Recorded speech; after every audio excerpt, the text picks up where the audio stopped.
Hi guys, mag-shopping ulit tayo. Andito tayo sa may Park and Shop or Taste dito sa may Wan Chai. Yan, kasi parating yung alaga ko. Wala nang stock. Mostly pang luto naman ngayon kasi sigurado kakain yan sa bahay.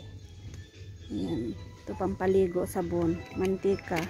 Ginalawa ko na kasi pa-deliver ko lang din naman. Tapos soft drinks. Tapos ito pampas. Gagawaan ko siya ng apple pie, itlog. Tapos ito pang curry, Hainan chicken. Tsaka yung ibang mga sauce. Yan, sukal, siplak. Yan, ano ba to? Pang barbecue, pang beef. Ito pang sweet and sour ko. Tapos ano pa? Yung rice cake. Ayan lang. Ayan lang guys. Kasi kailan lang naman ako nag-grocery ng marami. Kailan lang yun? Nung nakaraan buwan lang yata yun. Nagpa-deliver ako ng marami. Kaso lang panglinis naman yun. Mga panglinis. Ngayon, ito naman. May sabon pa kami doon. Kaso lang, bibili na lang ako para ipa-deliver.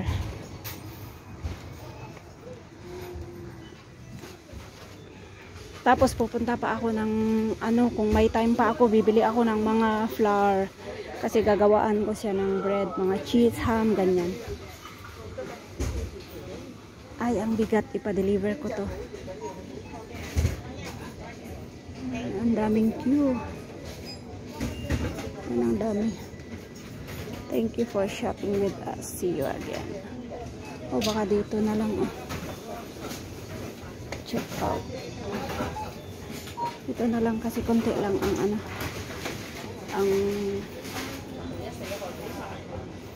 ano ba yun? Q.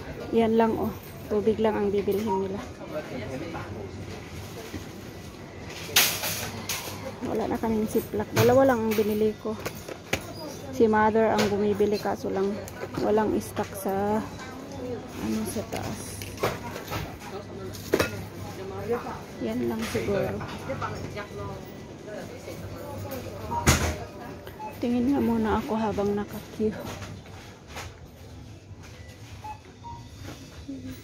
Last time bumili ako ng mga ganyan. Marami pang linis. Tissue, marami pa kaming tissue. Yung tissue lang namin ng kasama ko.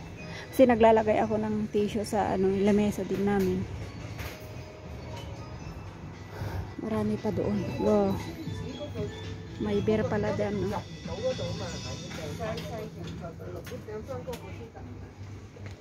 Yan lang guys. Thank you for watching. Bye.